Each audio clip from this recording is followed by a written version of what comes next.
Chapter 8. Dottie, can you show me how to do that dance step? Hunk yelled across the crowded mess hall. The room erupted in laughter. Cammy and Beef sitting across from one another at a table by the door shoveled their dinner in as quickly as they could in hopes of making a fast escape. The sour taste of defeat in their mouths, making it impossible to appreciate their food. The jokes and wisecracks at their expense hadn't stopped ever since the exam had ended and news had gotten around that every cadet had passed except for them. Now Rip and Hunk were standing up on their table across the room, scratching and leaping about wildly, doing a very good imitation of what Cammy and Beef had looked like just before they had been tossed from the room. "Pay no attention," Beef said, swallowing hard, his eyes on the floor. "They're invisible," Cammy said softly, staring into her plate. "We'll have the last laugh," Beef said bitterly through clenched teeth. "What?" Cammy asked. "I can't understand you when you talk through clenched teeth."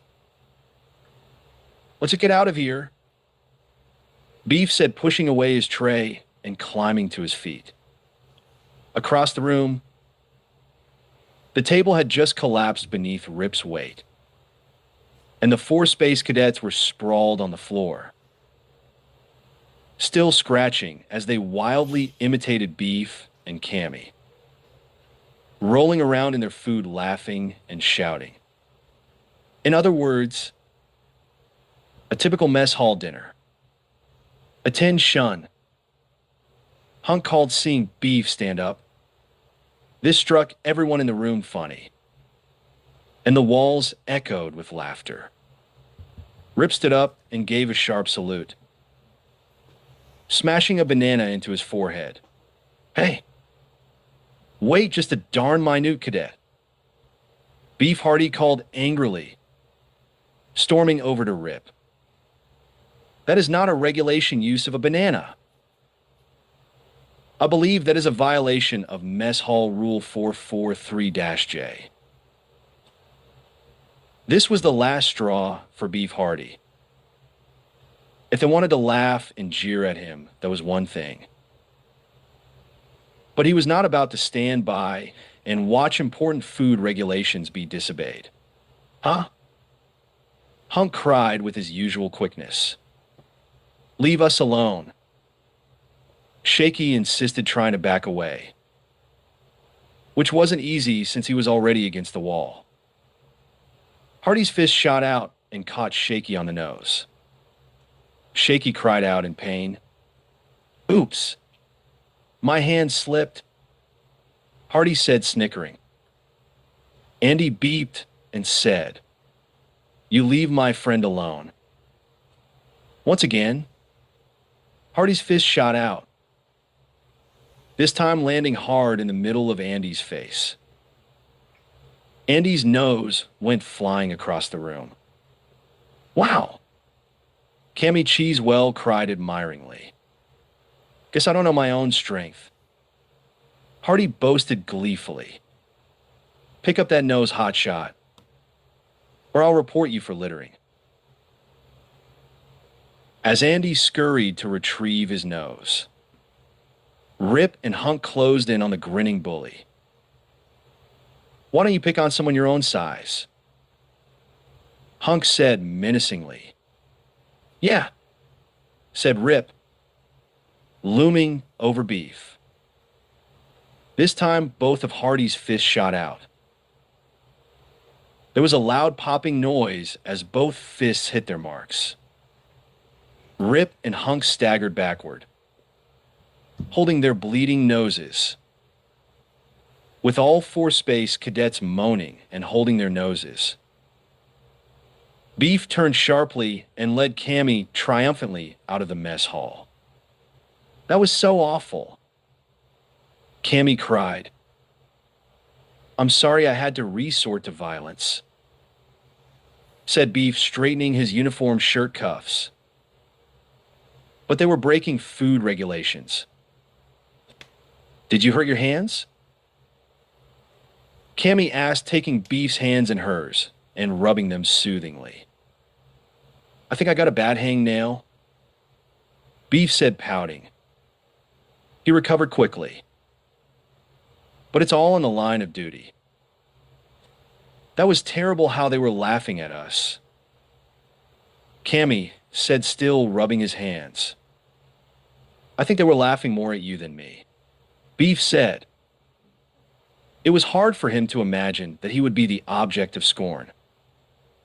After all, he was the top cadet in the class, destined to finish ahead of everyone, maybe even ahead of himself.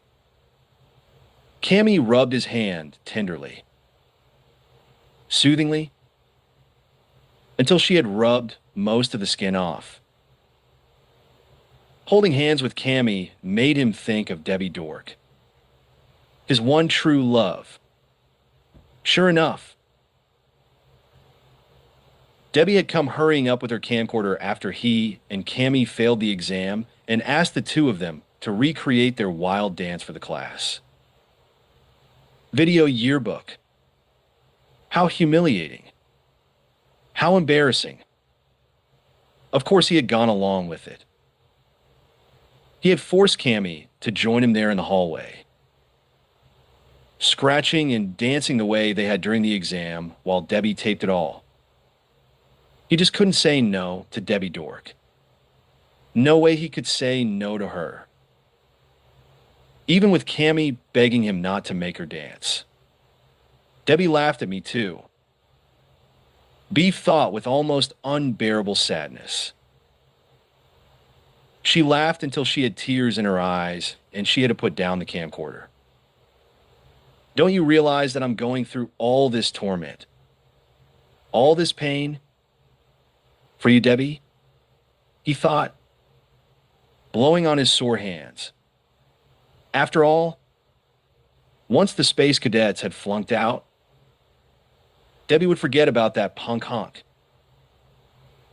Then she would realize that she belonged with Beef. Does Commander Dork know that we failed him? Cammy asked as they began to walk toward the study halls. It's pronounced Dork. Beef corrected her. Well, does he know? Cammy insisted shrilly. I have to report to him later. Beef said glumly. But let's not dwell on one mistake. He added quickly. Tomorrow is the written exam on colonial space settlements. Maybe the space cadets can pass a standing up test. But there's no way they're going to pass a sitting down test. What do you mean? Cammy asked, following him down the endless twisting corridors toward the dormitory area. I'm not sure. Beef admitted. He's so good looking when he's confused. Cammy thought with a sigh. Commander Dork was pacing back and forth in his office. His thoughts dark and troubled when his daughter, Debbie, burst in. What are you doing in here? He greeted his daughter warmly. She set down her camcorder on a chair and came over to give him a hug. Why so glum, Commander Daddy? I'm glum, that's all, he replied. He didn't want to share his problems with her. She wouldn't understand. I passed the discipline exam this morning. She told him, plopping down in his big leather desk chair. So, I heard, he said, sighing. And I heard that those 4 idiots passed too. He thought, sighing again. And how will I retire if they continue to pass their exams? I don't like to see you looking like this. Debbie said, playing with the letter opener on the desk. I have things on my mind, the headmaster said. And then he blurted out, I'm thinking of retiring. He hadn't meant to tell her. The thought just escaped from him like air out of a balloon. His words caught his daughter by surprise. What? She dropped the heavy letter opener, making a 3-inch gash on the desktop. Just thinking about it. If things go right, I think I might do it. If things go right. Translation if the space cadets flunk out. Oh, Daddy? You're just depressed. Debbie said, giving him a reassuring smile. Know what you need? You need a big slice of Miss Flan's cherry rhubarb pie. Why don't you go to the kitchen and steal yourself a nice piece? Commander Dork stopped short. His mouth dropped open, and he stared at his daughter in surprise. Up at giving up cherry rhubarb pie, he stammered. Well, it was true. In a way. He had just come from a talk with Miss Flan. And what an emotional, unsettling talk it had been. The commander had poured out his heart to the woman. He had told her everything. Of his undying love for her pies. Of his desire to make her his bride so they could retire together and she could bake him pies for the rest of their lives. It was the most romantic speech he had ever given. Her reply had been a bit disappointing.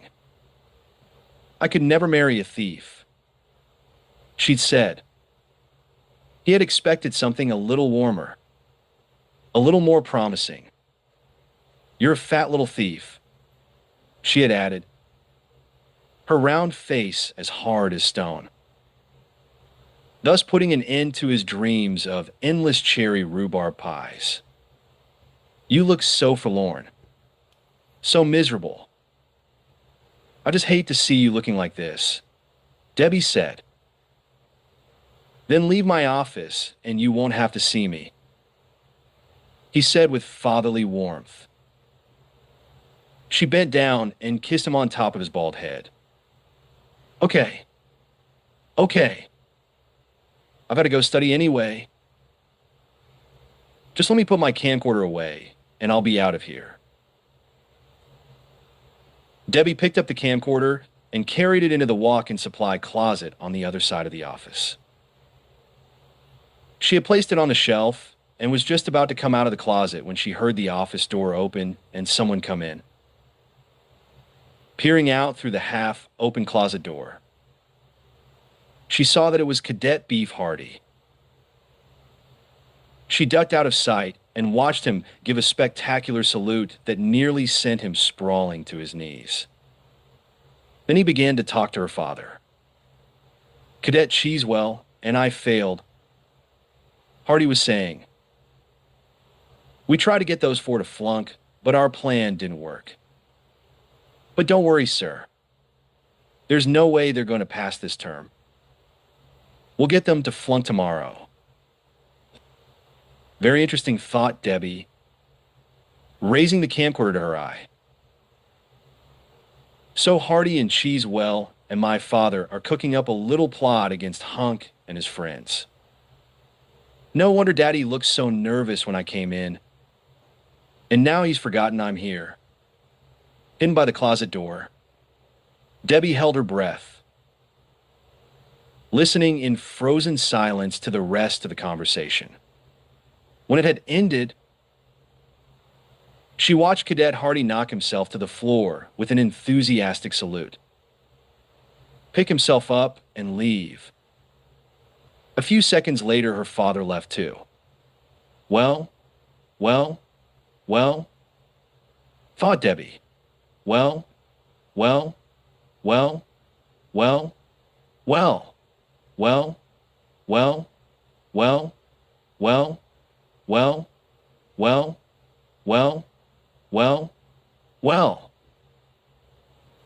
I'd better get out of this closet and go think about what to do, she decided. And after a few more wells, she put away the camcorder, stepped out of the closet, locked the door behind her, and headed to her room.